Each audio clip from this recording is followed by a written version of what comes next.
And joining me now is Glenn Kirschner, MSNBC legal analyst and former federal prosecutor, and Olivia Troye, former Homeland Security and Counterterrorism advisor to former Vice President Mike Pence. Olivia, I want to start with you, and I want to start by playing Mark Wayne Mullen now, because Mark Wayne Mullen back then had a principled objection to Matt Gaetz. Here he is on the CNN much more recently, today actually. Are you going to vote for Matt Gaetz? You know, Matt Gaetz and I, there's no question that we've had our differences. They've been very public about it. I completely trust President Trump's decision-making on this one. But at the same time, he's got to come to Congress and sell himself. There's a lot of, or to the Senate and sell himself. There's a lot of questions that are going to be out there. He's got to answer those questions. And hopefully he's able to answer the questions right. And if he can, then we'll go through the confirmation process. Do you even believe that they're going to answer questions? I mean, they should if they have an interest in the American people and American democracy. Do you trust that they will? I want to believe that they would, and I want to believe that this is even too far for a lot of the Republicans on the Hill. But I don't trust it at this point. I mean, we've seen them fall back in line. We've seen them do the tap dancing that we just watched right now. Yeah. And I think that as much as we'd like to believe that some of these people have integrity and that they're actually going to do the right thing for the greater good of the country. Yeah. Since we used to be a country of laws. Yeah. And would like to remain that way, I would hope. I don't know. I have no trust in the system right now. I think that's fair. Glenn Kirschner, your concerns as a former employee of the DOJ, and what are you hearing from folks there about this appointment? Yeah, Joy. You in your lead-in reminded us that Matt Gaetz was investigated for potential child sex trafficking. However, he was never indicted. That's an important data point. Yes. But what was part and parcel of that investigation?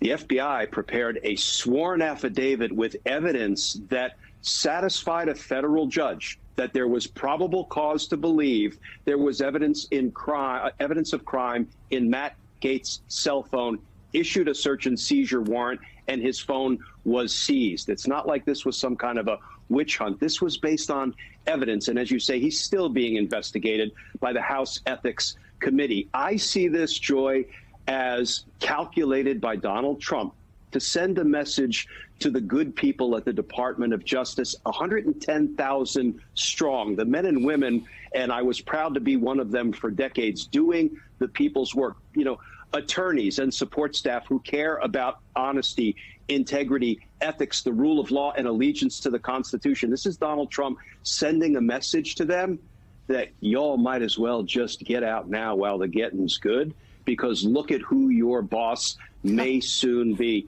Matt Gaetz. And what self-respecting federal prosecutor would want to work under a guy like Matt Gaetz? Yeah, it's a good question. Let me play that person that you just described, Matt Gaetz, talking about what he calls lawfare against Donald Trump. We are here today to authoritatively express that President Trump did not commit an insurrection. The lawfare we've seen against President Trump will do great damage well beyond our time in public service. We are on a mission to rescue and save this country, and we ride or die with Donald John Trump to the end. That's the potential new attorney general. Nightmare with me. How much damage could he theoretically do? I mean, it's sickening to think that this person could be in charge of all of the different things that affect Americans across the board. Our civil rights. What's he going to do when hate crimes happen? What's he going to do when we have the rise of hate across the country that we're seeing every single day, even more so now, when some of these people are emboldened to carry out these acts? What's going to happen in that situation? What's going to happen with checks and balances when someone in the administration tries to skirt the rule of law? Those were numerous situations that happened during my tenure in the White House, during my tenure in the Trump administration. There were even things that where Bill Barr held the line, right? There were other people in the room. So we don't have that. So picture this. Now it's Matt Gaetz sitting in the Situation Room, having these debates on policy and saying, go ahead, I've got your top cover, I've got your back. That is what many of us were warning about. Yeah.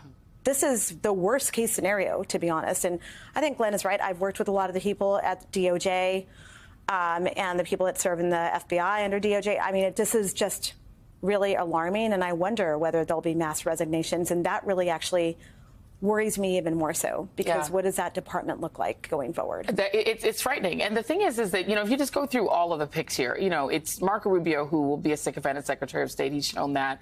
Pete Hegseth, we're going to talk about him more later. Matt Gaetz, Kristi Noem, who did a funny dance with Trump when he was on stage swaying. Tulsi Gabbard, Director of National Intelligence, my God.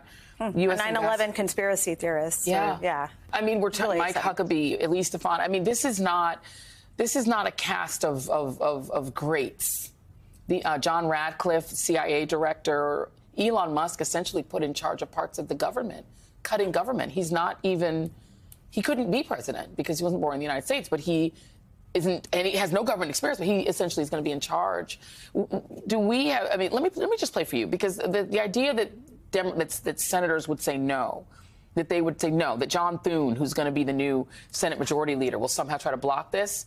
The reason I have the same doubts you do is, let me play what Troye Nehls, he's a rep, he's not a senator, but he kind of, I think, represents the way that it's going to go down in Capitol Hill, on Capitol Hill next year. Take a listen. There's no question he's the leader of our party. So now he's got a mission statement, his mission, and his goals and objectives, whatever that is, we need to embrace it. All of it. Every single word. If Donald Trump says jump 3 feet high and scratch your head, we all jump 3 feet high and scratch our heads. That's it. That's the way it works, Olivia. And there are 20 Republican senators up for re-election in 2026. And Donald Trump is standing there today on Capitol Hill with Elon Musk next to him.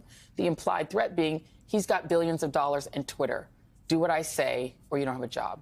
Yeah, and look, if they wanted to change the trajectory of the direction that we were going in, Donald Trump would not be president today. He would not have been the nominee for the party. This would have been over. Yeah. Back when he tried to overturn a free and fair election, right? So that is where we are. And that's why I don't have confidence. I want to. This is my former party, this Republican Party that I belonged to for my entire life and believed in. But they are not exhibiting the characteristics that I believed in, such as actually standing for the rule of law. I mean, I think we're headed for one of the most, probably the most corrupt presidency we've ever seen in our lifetime here in the United States. And Glenn, that could include going after anyone that Donald Trump wants to from the January 6th committee, anyone that he wants to that are Republicans who stood against him. People like our dear friend Olivia here. I mean, anyone who stood against Donald Trump is now got a sycophant in the AG's office that if Trump says prosecute him, former presidents, the Bidens, whoever, he could do it. Yeah. And Joy, who will be setting law enforcement priorities if Matt Gaetz is the Attorney General? It will be Matt Gaetz, and he will likely be directing the FBI to go after Donald Trump's perceived enemies, whether there is evidence of wrongdoing or not. And I have a feeling the first criminal file Matt Gaetz might ask to be brought to his office if he is, God forbid, confirmed as Attorney General, will be his own criminal investigation so he can see who the witnesses against him are and maybe what needs to be done against them. Not only that, Glenn, but the everything that was in the Jack Smith indictments, all of that is gone, right? I mean, Donald Trump has now effectively gotten away with attempted overthrow of the government, and he's now got an Attorney General that is his guy. Yeah, it's gone, Joy.